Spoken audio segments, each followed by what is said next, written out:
আসসালামু আলাইকুম এভরিওয়ান, আপনারা সবাই কেমন আছেন? আশা করি আল্লাহর অশেষ রহমতে খুব ভালো আছেন। আমিও আলহামদুলিল্লাহ ভালো আছি। তো আজকে রেসিপি কলিজা হারিবান। তো এই কলিজা হারিবান বানানোর জন্য এখানে এই যে প্রথমে নিয়ে নিচ্ছি 1.5 কাপ, আর এখানে আরেক কাপ নিলাম, এই 2.5 কাপ ময়দা নিয়ে নিলাম। দিয়ে দিব স্বাদ মতো লবণ, 1 চামচ দিব চিনি, এখন দিব আমি 2 চামচ ইস্ট। আর আজকের এই রেসিপি যদি আপনাদের কাছে একটু ভালো লাগে তাহলে আমার চ্যানেলটাকে সাবস্ক্রাইব করবেন, লাইক করবেন, শেয়ার করবেন এবং কমেন্টস করবেন। প্লিজ আমার ভাই বোনেরা আমার পাশেই থাকবেন। এখন এই সব কিছু একসাথে একটু মিশাই নিব প্রথমে। এখন দিয়ে দিব এই যে একটা ডিম, আবার একটু মিশাই নিব। পর্যায়ে দিব আমি 1 চামচ তেল। এই যে তেলটাকেও ভালোভাবে একটু এই ময়দার সাথে মিশাই নিলাম। এখন দিব কুসুম গরম পানি, ময়দাটাকে ব্রেডের জন্য রেডি করে নিব। আমি হাত দিয়ে মেখে নিব ভালোভাবে। ডোটা যতই স্মুথ হবে বানটা অতই ভালো হবে। ডোটা রেডি করে নিলাম। এখন এর উপরে একটু তেল দিয়ে দিব। এই যে আমার সামান্য আমার হাতে নিয়েই দিয়ে দিলাম। দিয়ে এটাকে হাফ এন আওয়ার বা আধা ঘন্টা রেস্টে রেখে দিব। আর ওইদিকে আমি কলিজাটা করে নিব। এর জন্য দিয়ে দিব 2 চামচ তেল। বিসমিল্লাহির রহমানির রহিম। একটা পেঁয়াজ কুচি আর দিব 3টা কাঁচামরিচ কুচি দিয়ে প্রথমে ভালোভাবে একটু ভাজবো। পর্যায়ে দিব আমি 1 চামচ আদা রসুন পেস্ট, স্বাদ মতো দিব লবণ, হাফ চামচ দিব হলুদ গুঁড়া, আর ঝাল যে যতটুকু খান হাফ চামচ দিলাম মরিচ গুঁড়া, হাফ চামচ দিব ধনে গুঁড়া, হাফ চামচ দিব জিরা গুঁড়া। একসাথে জিরা গুঁড়াটাও দিয়ে দিব। দিয়ে এখন ভালোভাবে একটু মশলাটাকে কষাই নিব। এই যে এখানে আমি মুরগির কলিজা নিছি আধা কিলো, 500 গ্রাম, আর একটা আলু, একটা গাজর এরকম করে কেটে নিছি, আর একটা টমেটো। এখন এটা দিয়ে দিব। দেওয়ার পর এই যে কষানো হয়ে গেল। এখন এই পর্যায়ে আমি সামান্য একটু পানি দিয়ে রান্নাটা করে নিব। এই যে দিয়ে দিলাম। দেখেন মাশাআল্লাহ কলিজাটা রান্না হয়ে গেল। এখন আমরা চলে যাব হাঁড়ি বানগুলা বানানোর জন্য। চলেন।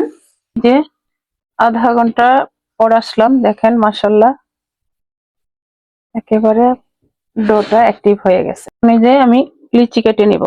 এই যে এখন আমি কলিজা হারিবান গুলা বানানো শুরু করব।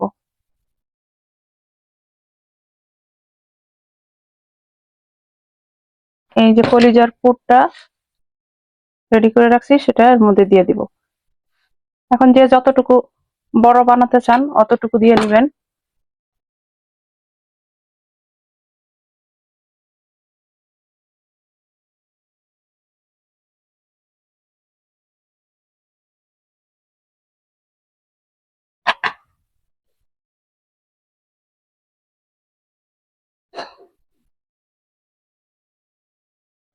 এই যে আমি তো ওভেনে বানাবো, এর জন্য এই যে ওভেনের ট্রেটা রেডি করে নিলাম। এখন এখানে এই যে বানটা রেখে দিলাম। যে এখন এরকম একটা লম্বা শেপ দিয়ে দিলাম ময়দাটা।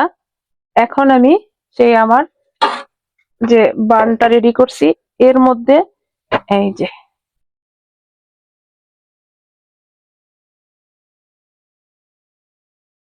দিয়ে দিলাম। এখন এই যে আরেকটু নিলাম, নিয়ে এরকম করে এই যে দেখেন মাশাআল্লাহ আমার হাঁড়ি বান রেডি।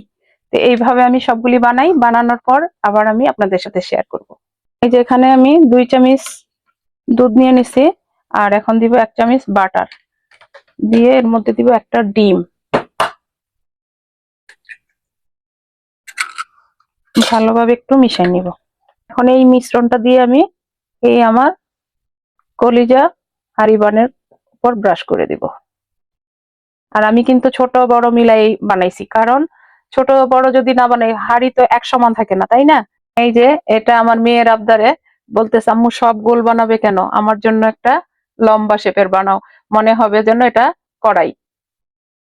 এই ব্রাশটা করা হয়ে গেল। আর এইদিকে আমি ওভেনটাকে 180 ডিগ্রি সেলসিয়াসে 10 মিনিট প্রি হিট করে নিছি। এখন আমি এটাকে 20 মিনিট 180 ডিগ্রিতে বেক করে নিব। তো চলেন আমার ভাই বোনেরা আমরা ওভেনে চলে যাই।